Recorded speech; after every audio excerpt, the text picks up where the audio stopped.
Mi nombre es Luis Fernando Aragón Girón y les hablaremos sobre el cambio climático en Guatemala. Desde hace mucho tiempo venimos escuchando el refrán relativo al cuidado de nuestras actuaciones y del ambiente. Sin embargo, algunas personas olvidan que no están solas relacionándose con su ambiente malo o bueno, sino que además lo harán con la naturaleza y los sistemas ambientales. Lamentablemente, no se pone atención a lo que se viene anunciando, grave error que el guatemalteco empieza a sufrir, así terremotos, incendios, incendios forestales, contaminación del suelo y agua. Para no citar más, basuras en autopistas y ciudades, los daños están a la vista, los hoyos en las carreteras, las basuras en los ríos y los lagos, entre muchos otros. Los cambios climáticos obedecen a intereses mezquinos de grandes potencias que, teniendo los métodos científicos para evitar los males, los irrespetan. Cambio climático, entonces, es una profunda alteración de las masas de la atmósfera, del agua y del suelo producidas por diversas clases de contaminación. En ese sentido, no se necesita ser un sabio para saber que si se contaminan los lagos, los ríos, los manantiales o cualquier ecosistema, obviamente con el tiempo tendremos mal tiempo, calores intensivos, frías estaciones y lluvias irregulares. A lo anterior, resulta importante señalar que en los diversos sectores de la población guatemalteca los valores morales han caído en franca contaminación y pareciera que regresáramos a la época antigua muy primitiva. Para el desarrollo ambiental, contaminar es provocar la muerte lenta, luego provocar tanta muerte violenta. Si con tan solo continuar permitiendo que las diferentes mafias que existen en el territorio guatemalteco y que disputan posiciones de diversas clases, asesinan a sus semejantes. Es más que suficiente para completar la destrucción de su ambiente, de su entorno humano. Finalmente, con contaminación ambiental, con destrucción de los ecosistemas y daños morales a las personas, sea por muertes violentas y avances en la criminalidad y falsas promesas. No se evitará que crezca en abundancia el cambio del clima, pues todo ello sin ninguna clase de dudas. Continuará si continúa el desorden legislativo, sin proyectos de mejoramiento ambiental éticamente elaborados, sin voluntad y sobre todo sin voluntad política. La República de Guatemala necesita ciudadanos y ciudadanas que la quieran sinceramente. Aprender es útil, arrepentirse es estéril.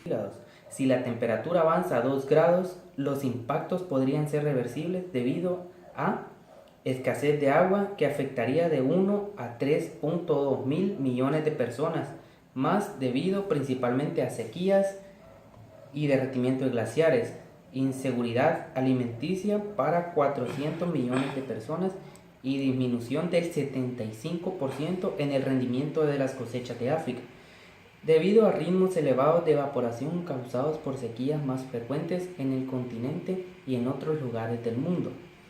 Impactos en la salud, incluyendo más de 300 millones de personas con alto riesgo de contraer malaria, aumento de diarrea, malnutrición en Países Bajos de bajos ingresos y costos de salud mundiales duplicados. Riesgos de inundaciones en áreas costeras para 180 millones de personas, incluyendo inundaciones en el 25% de Bangladesh y pérdidas completas de algunos pequeños estados insulares, debido al aumento del nivel del mar por derretimiento de hielos y tormentas más intensas.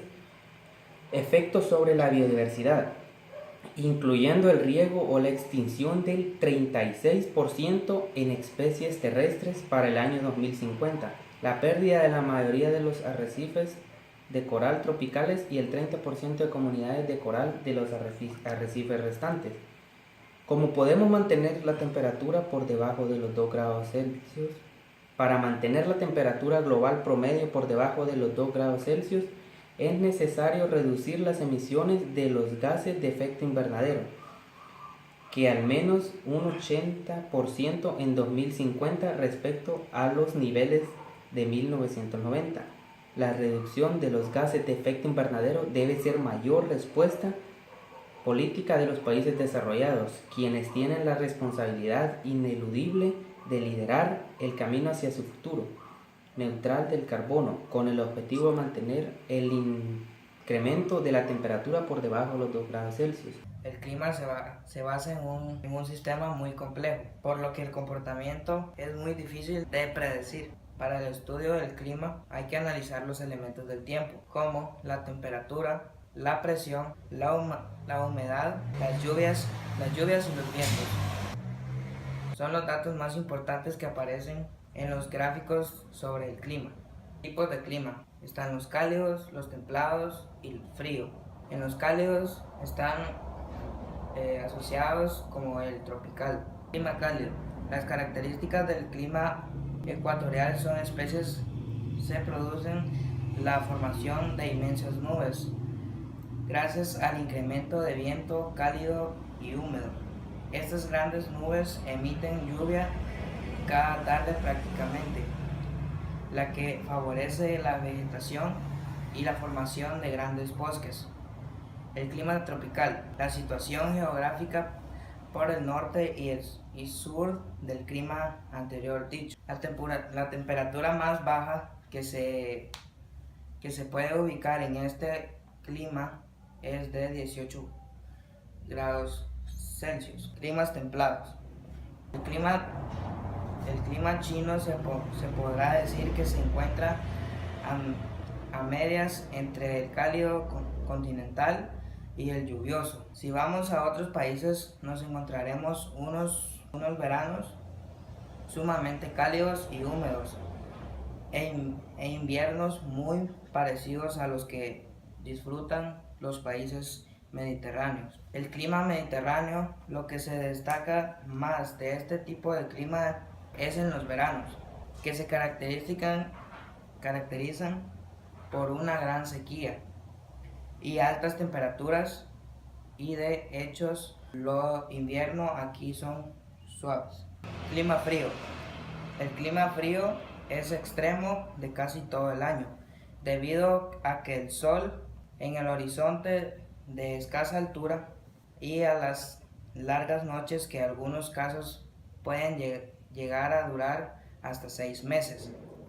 El clima polar solamente existe en el Ártico y en la Antártica. En pocas palabras, en los polos de cada planeta. El clima de montañas podemos ubicar en zonas montañosas, obviamente, con más de 3.500 metros de altura aproximadamente, cerca del Ecuador. Estos tipos de clima, con sus variaciones, han permanecido a medida que pasa el tiempo. Por todo esto va a cambiar si no lo cuidamos, ya que puede alterarse debido al calentamiento global.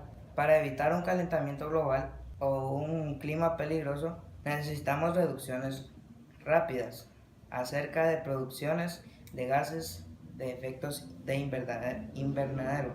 El sector que más posibilidades tiene de reducir de manera exitosa sus emisiones es el eléctrico, a través del ahorro de la eficiencia y la introducción de las energías renovables en la generación de electricidad.